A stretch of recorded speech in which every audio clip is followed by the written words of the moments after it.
ಶ್ರೀರಾಮಕೃಷ್ಣರೇ ಹೇಳೋ ಪ್ರಕಾರ ಜ್ಞಾನಿ ಸಾಧುಗಳು ರಾಜಸಿಕ ವ್ಯಕ್ತಿಗಳು, ವಿಜ್ಞಾನಿ ಸಾಧುಗಳು ಸಾತ್ವಿಕರು.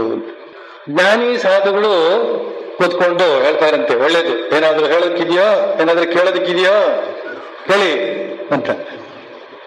ಆದ್ರೆ ನಾನು ಹಾಗೇನು ಕೇಳಲಿಲ್ಲ, ಅವರಾಗಿ ತಂದು ಕೊಟ್ರು. ಆದ್ರಿಂದ ಇದ್ದ ಮಟ್ಟಿಗೆ ನಾನು ಬೆಟರ್. ಈ ಪ್ರಶ್ನೆ ಇದೆಯಲ್ಲ, ಇದು ಬೇರೆ ಬೇರೆ ಮಟ್ಟದಿಂದ ಬರುತ್ತವೆ. ಜೀವನದಲ್ಲಿ ವ್ಯಕ್ತಿ ವಿಕಾಸ ಹೊಂದುತ್ತಾ ಇರುವಾಗ ಪ್ರಶ್ನೆಗಳು ಸ್ವಾಭಾವಿಕವಾಗಿ ಉದಿಸುತ್ತವೆ. ಅತ್ಯಂತ ಕೆಳಮಟ್ಟದ ಪ್ರಶ್ನೆಗಳು, ಅತ್ಯಂತ ಮೇಲ್ಮಟ್ಟದ ಪ್ರಶ್ನೆಗಳು. ಮನುಷ್ಯ ಮೇಲ್ಮೇಲೆ ಮುಟ್ಟಿದ ಹಾಗೆ ಮೇಲ್ಮಟ್ಟದ ಪ್ರಶ್ನೆಗಳು.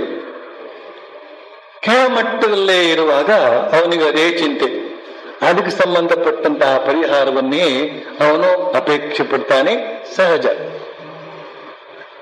ಆದ್ರೆ ಈ ಪ್ರಶ್ನೆಗಳು ಅಂತ ನಾವುಗಳು ಹೇಗಿರ್ಬೇಕು ಅಂತಂದ್ರೆ, ಅವುಗಳು ಒಳಗಡೆ ಕಾಡ್ತಾ ಇರ್ಬೇಕು.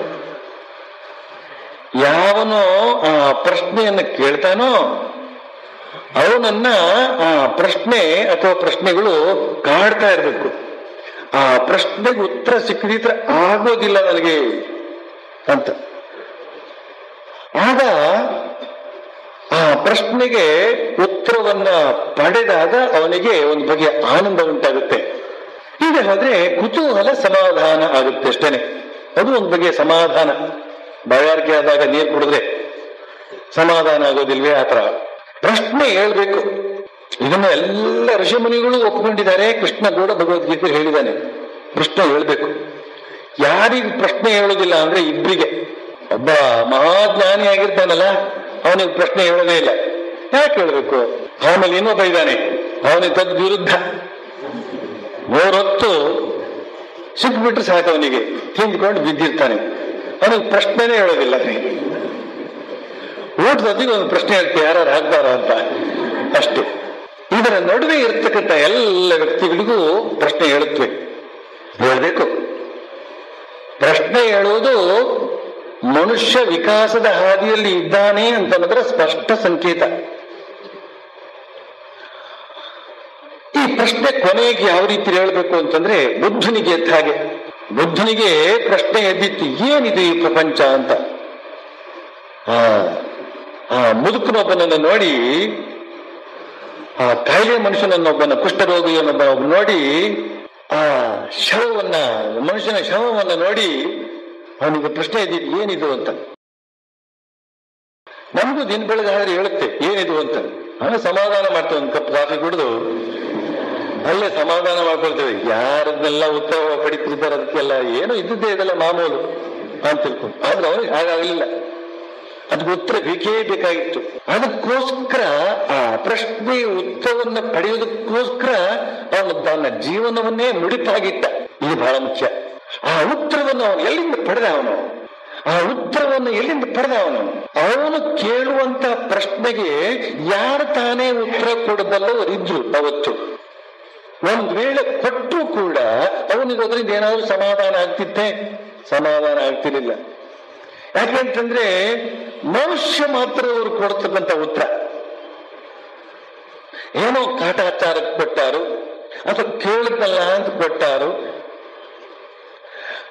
ಮನಸ್ಸಿಗೆ ಸಮಾಧಾನ ಆಗುವ ರೀತಿಯಲ್ಲಿ, ಆ ಮನಸ್ಸಿನ ಜ್ಞಾನವನ್ನೇ ಬಡಿದೆಬ್ಬಿಸುವ ರೀತಿಯಲ್ಲಿ, ಇನ್ನೇನನ್ನು ಕೇಳಿ ತಿಳ್ಕೊಳ್ಬೇಕಾದ ರೀತಿ ಇಲ್ಲ, ಕೇಳಬೇಕಾದ್ದೇ ಇಲ್ಲ, ತಿಳ್ಕೊಳ್ಬೇಕಾದ್ದೇ ಇಲ್ಲ ಅನ್ನುವ ರೀತಿಯಲ್ಲಿ ಆ ಸಮಸ್ಯೆಯನ್ನು ಬಗೆಹರಿಸಬಲ್ಲಂತ ಒಬ್ಬ ವ್ಯಕ್ತಿ ಇದ್ದಾನೆಯೇ. ಅದಕ್ಕೋಸ್ಕರ ಅವನು ಅಂತರಂಗದೊಳಗೆ ಹಾಕಿದ ಆ ಪ್ರಶ್ನೆಯನ್ನ, ಏನಿದು ಅಂತ. ಏನಿದು ಈ ವೃದ್ಧಾಪ್ಯ? ಏನಿದು ಈ ರೋಗ? ಏನಿದು ಈ ಮರಣ? ಏನಿದು ಈ ಪ್ರಪಂಚ? ಇಂದು ಇದ್ದು ನಾಳೆ ಇಲ್ಲದಿರುವಂತಹ, ಇಂದು ಕಾಣ್ತಾ ಇದ್ದು ನಾಳೆಗೆ ಕಣ್ಣಿಗೆ ಗೋಚರವಾಗದೇ ಇರುವಂತಹ ಈ ಪ್ರಪಂಚ ಎಂಥದ್ದಿದು? ಅಂತನ್ನುವ ಪ್ರಶ್ನೆಯನ್ನ ಒಳಗೆ ಹಾಕಿದ ಅವನು. ಏನಿದು ಏನಿದು ಏನಿದು ಅಂತ ಕೂತ ನೋಡಿ ಯಾವ ರೀತಿಯಲ್ಲಿ ಕೂತ ಅವನು. ಆ ಉತ್ತರ ಸಿಗದೆ ಅವನು ಹೇಳುವ ಪ್ರಯತ್ನವನ್ನೇ ಮಾಡಲಿಲ್ಲ. ಒಂದು ದಿನ ಜ್ಯೋತಿರ್ಮಯವಾಗಿ ಪ್ರಕಾಶಿಸಿತು ಉತ್ತರ. ಏನದು ಉತ್ತರ? ಕ್ಷಣಿಕಂ ಕ್ಷಣಿಕಂ ಅಸುಖಂ ಅಸುಖಂ. ಹೊರಗಡೆ ನಾವೇನೇನ್ ಕಾಣ್ತೇವೋ ಕೇಳ್ತೇವೋ ಅದೆಲ್ಲ ಕ್ಷಣಿಕ ಮತ್ತು ಅಸುಖ. ಆದ್ರಿಂದ ಏನಾದ್ರೂ ನಿತ್ಯವಾದದ್ದನ್ನ, ಏನಾದ್ರೂ ಆನಂದದಾಯಕವಾದದ್ದನ್ನ ಪಡೆಯುವುದಿದ್ರೆ ಅದು ನಮ್ಮ ಒಳಗಡೆಯೇ ಇದೆ ಅಂತ ಅನ್ನೋದನ್ನ ಅನುಭವಿಸ್ತಾ ಅವನಿಗೆ ತಾನು ಕಂಡಂತಹ ಬೆಳಕಿನಲ್ಲಿ ಉತ್ತರವೂ ಸಿಕ್ತು, ಆನಂದವೂ ಸಿಕ್ತು. ಇದು ಬಹಳ ಮುಖ್ಯ. ಎಂಥ ಆನಂದ ಅಂತಂದ್ರೆ, ಈ ಜಗತ್ತಿನ ಯಾವ ಸುಖವನ್ನು ಅನುಭವಿಸಿದ್ರೂ ಆ ಆನಂದ ಇಲ್ಲ, ಅಂಥ ಆನಂದ. ಎಂಥ ಉತ್ತರ ಅಂದ್ರೆ, ಇನ್ನ ಆ ತರದ ಉತ್ತರವನ್ನು ಯಾರೂ ಪಡಿಬೇಕಾಗಿ ಇಲ್ಲ. ಅವನು ಹೇಳ್ಬಿಟ್ಟ, ಅವನು ಕಂಡ್ಕೊಂಡ್ಬಿಟ್ಟ. ಅದನ್ನೇ ಶ್ರೀಕೃಷ್ಣ ಮೊದಲೇ ಹೇಳಿದ್ದ, ಅನಿತ್ಯಂ ಅಸುಖಂ ಲೋಕಂ ಇಮಂ ಪ್ರಾಪ್ಯ ಭಜಸ್ವ ಮಾಂ. ಹೇಗಿದ್ರು ಈ ಜಗತ್ತಿಗೆ ಬಂದಾಯ್ತು ನಿನ್ ಕರ್ಮ, ಪ್ರಾರಬ್ಧ ಕರ್ಮ. ಸ್ವಾಮಿಗಳು ಹೇಳಿದಿಲ್ಲ ಬೆಳಿಗ್ಗೆ ಹೊತ್ತು, ಪ್ರಾರಬ್ಧ ಕರ್ಮ ಬಂದದ್ದಾಯ್ತು, ಪ್ರಾರಂಭ ಆಗೋಯ್ತದು. ಬಂದ ಮೇಲೆ ಏನು ಮಾಡ್ಬೇಕು ನೀನು? ಮೊದಲು ತಿಳ್ಕೊಳ್ಬೇಕು, ಇದು ಅನಿತ್ಯವಾದದ್ದು, ಇದು ಅಸುಖಕರವಾದದ್ದು.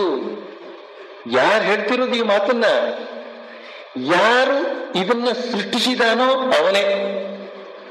ನಾನೇ ಇದರ ಸೃಷ್ಟಿಕರ್ತ, ಪಾಲನಕರ್ತ, ನಾಶಕರ್ತ ಅಂತ ಹೇಳ್ಕೊಟ್ಟಿದ್ದಾನವನೇ. ಸೃಷ್ಟಿ ಸ್ಥಿತಿ ಪ್ರಳಯ ಮಾಡತಕ್ಕಂತಹ ವ್ಯಕ್ತಿಯೇ ಸ್ವಯಂ ಈ ಪ್ರಪಂಚದ ಲಕ್ಷಣವನ್ನ ಮುಂದಿಟ್ಟಿದ್ದಾನೆ. ಏನಿದು? ಅನಿತ್ಯಂ ಅಸುಖಂ ಇಮಂ ಪ್ರಾಪ್ಯ ಭಜಸ್ವ ಮಾಂ. ನನ್ನನ್ನು ಭಜಿಸು, ಅದರಿಂದ ಎಲ್ಲವೂ ಪ್ರಾಪ್ತವಾಗುತ್ತೆ ಅಂತ ತಾತ್ಪರ್ಯ. ಯಾವುದನ್ನ ಅರಿಯುವುದರಿಂದ ಎಲ್ಲವನ್ನು ಅರಿತಂತಾಗುತ್ತದೋ ಅಂಥದ್ದು ಪರಮಾತ್ಮ ಜ್ಞಾನ ಅಂತ ಹೇಳಿದ್ರೆ. ಬಾಕಿ ಉಳಿದವುಗಳನ್ನ ಯಾವುದನ್ನು ಎಷ್ಟು ತಿಳಿದ್ರೂ ಕೂಡ ಇನ್ನಷ್ಟು ತಿಳಿಯುವುದು ಬಾಕಿ ಇರುತ್ತೆ, ಅಥವಾ ತಿಳಿದ್ರ ಮೇಲೆ ಇನ್ನೂ ಹೆಚ್ಚು ತಿಳಿಯುವಂತಹದ್ದು ಬಾಕಿ ಇರುತ್ತೆ. ಆದ್ರಿಂದ ಆ ಜ್ಞಾನವನ್ನು ಪಡೆದ ಬುದ್ಧ ಅದನ್ನ ಬಿತ್ತರಿಸಿದ. ಅದೇ ರೀತಿಯಲ್ಲಿ ಬಾಕಿ ಉಳಿದೆಲ್ಲ ಸಾಧು ಸಂತರು ಕೂಡ